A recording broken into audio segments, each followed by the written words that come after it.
ingkang kados pisan prakata saking panitia penyelenggara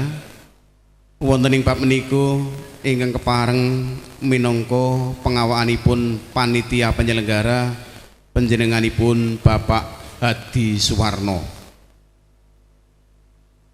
Sarambungipun prakata saking panitia penyelenggara panganjik acara ingkang kalih sambutan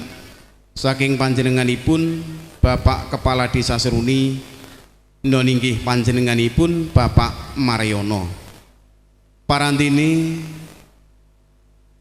adicara ingkang ketiga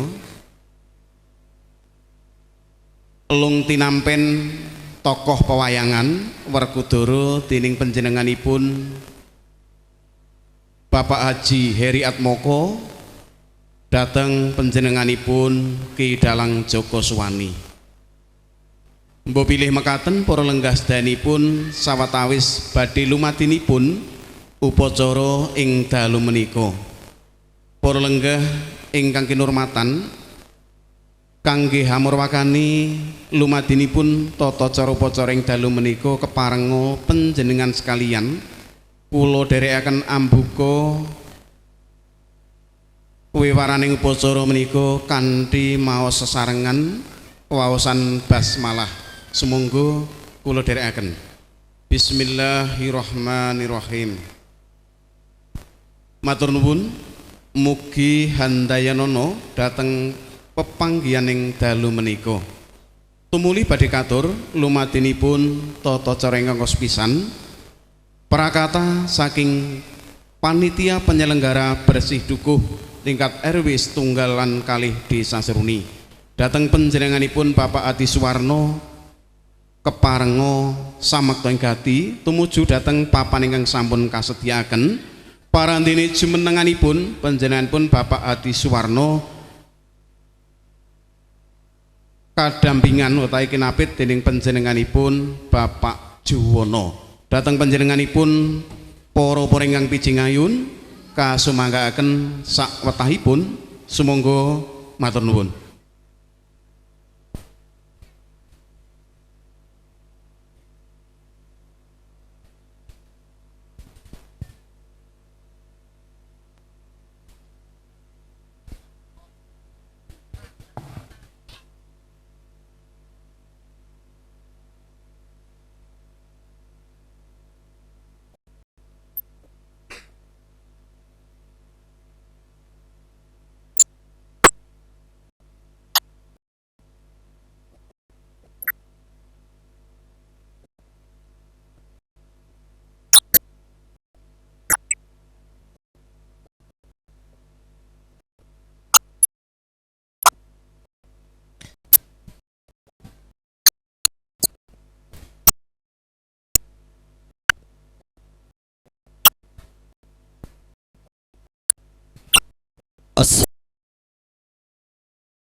tinampen tokoh pewayangan ing dalu menika.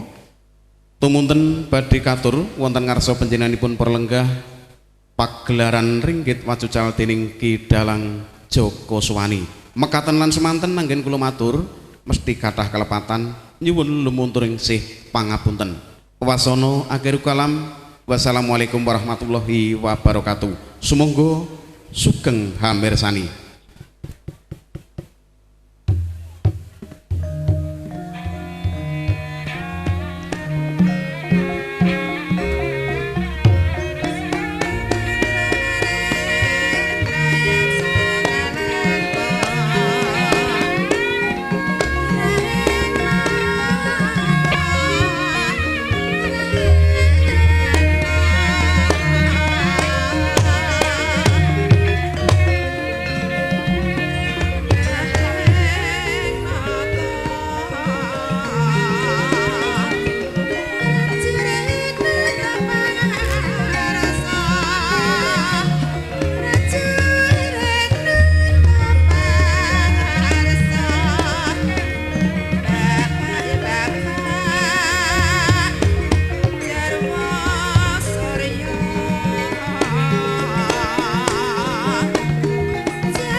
ong wilaheng mangarca memasidam sidaratu sekaring bawana langgeng anakku ngger jati resmi wonten dawuh katimbalan punapa Kanjeng Rama lan sira putuku Danang Kusuma wonten dawuh yang ndak sawang pola tamu jati resmi katon rengu ndelok lekering wadanamu mara gage matur kawanpun bapa ana ing pertapan waru binatur kaya swara krasan iki karepmu piye jati resmi Rama mboten adhasar kula menika mboten ngraos wonten ing pertapan waru binatur duh Rama lugunipun inggih anggit kula menika tinaingsan dening wayah paduka pun Danang Kusuma ingkang sampun kepareng anangletaken sudarmanipun ngono to inggih lakar mekaten Rama mbok inggih ya ing palenggan manggih kula badhe nyuwun dipalilah wonten ngrasanipun Rama Begawan Jati Resi. Ya, pancen wis diwanjini. Danan Kusuma wonten dawuh yang lugune sira iku dudu wong pidak pejarakan loro saudom siji saurupan. Nanging sira iku isih kurasing tasing Kusuma besing madu jiring atapa tedhak ing wong andana warih. Sira iku atmajane panangah Pandhawa Dyan Rajuna mula jati resmi lawan Danan Kusuma margage kaya wis ditiwanci nggono bakal prita ana ngarsaning ramamu ndak pepuji muga enggal kasembatan sediamu jati resmi kelawan daneng sumangga ning upadi kelawan garawan mawa dene ramamu ulup danan kusuma inggih ngestaken dawuh mung wae nggone jeneng sira bakal lumaku ngupadi ramamu utawa garawamu jati resmi Candrik Bipraswa utawa Garuda Bipraswa ingkang mapan kene bakal ndereke marang lakumu supaya ngawat-awati marang lakumu jati resmi kadangmu padha warantena becik besok amendemo baris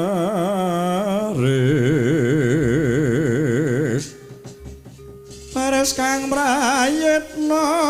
yuwa saranta wonging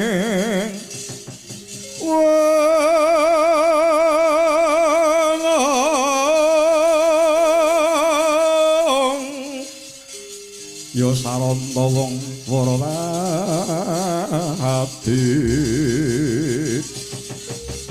tinemesane ku awak Pandhawa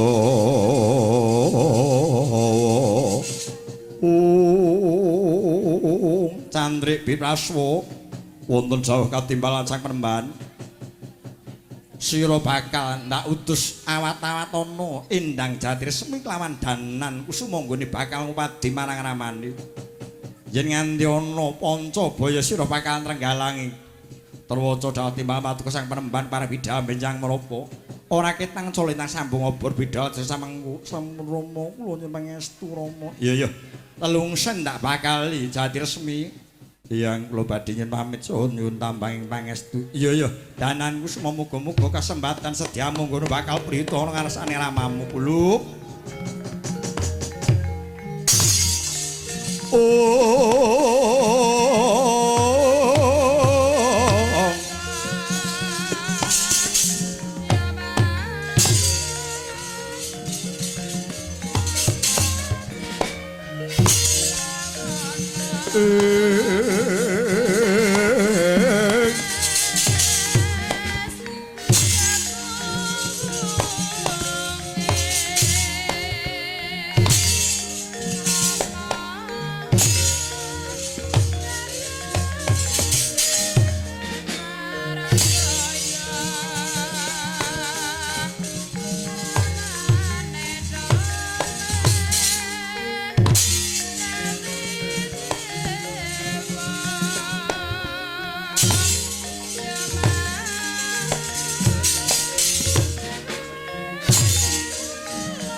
Kakang Patih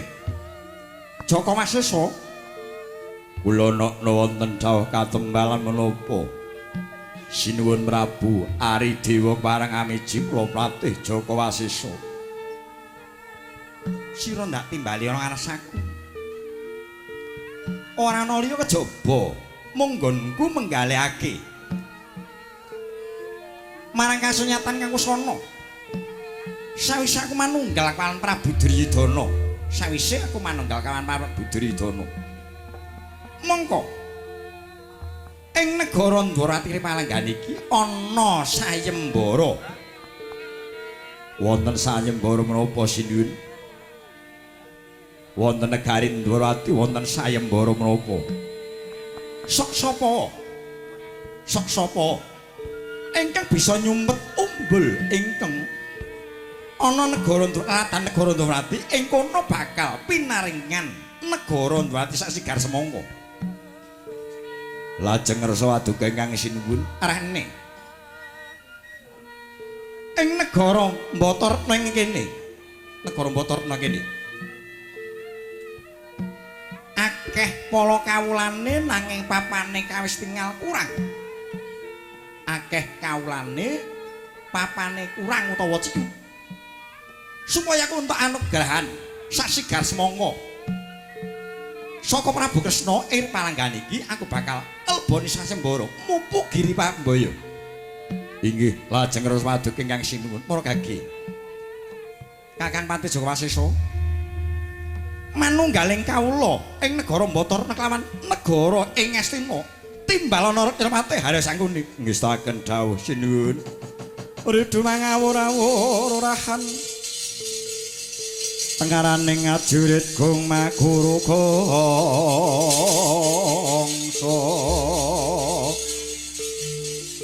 tetek adya putula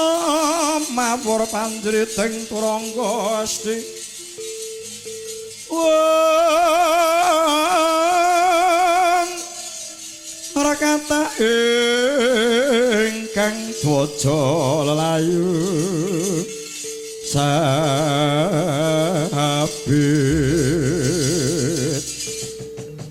rakata ingkang dwaja lelayu sabit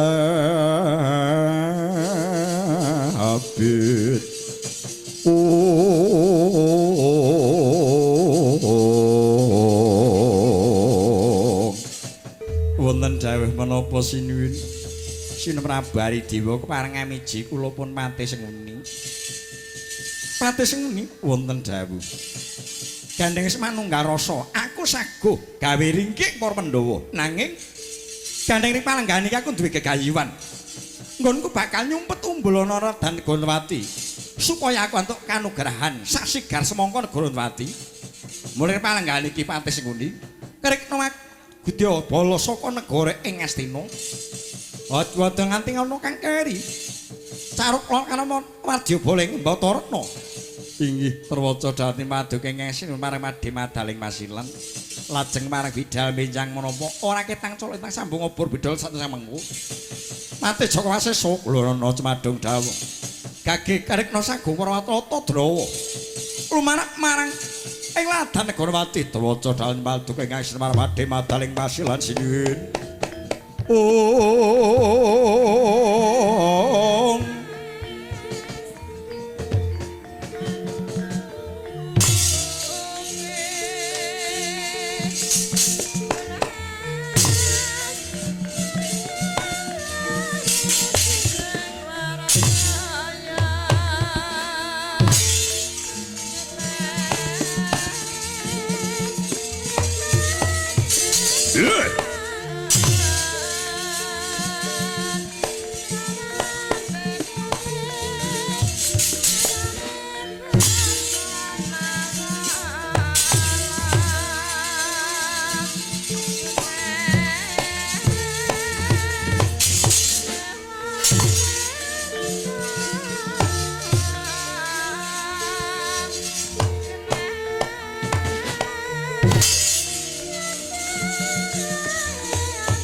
benjing bidal gumuruk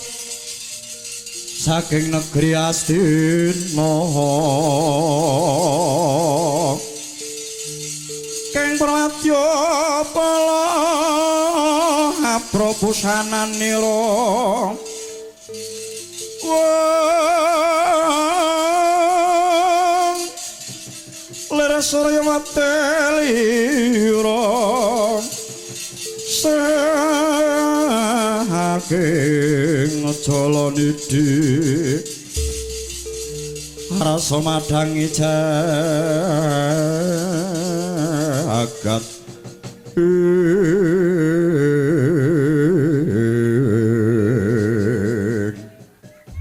mengko nggir karta marmolawan Bambang Sutomo lho aman cemadhog dawuh aman cemadhog dawuh ing ripalanggan iki pun apatih anggerake wadya saka negara Ngastina mestuti dawuh sang ingkang sinumpun Sang Prabu ing Bataratna ya saking Sang Prabu Haridewa garis manunggal kawan para Kurawa nggih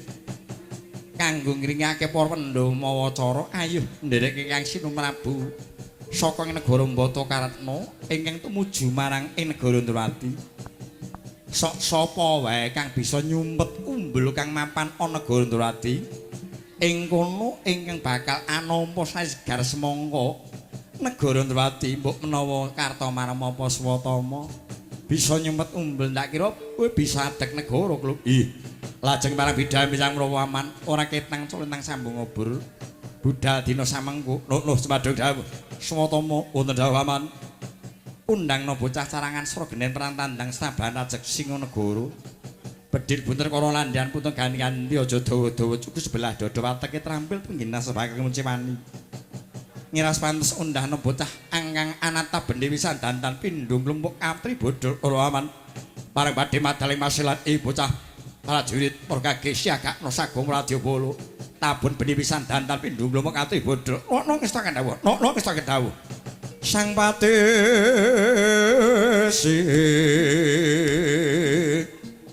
Rohanata baris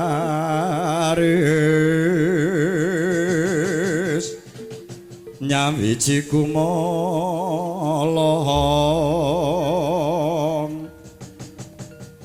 damyak umragut lambahe binarung krapyak watang gadhe kumelar ngepeki suraego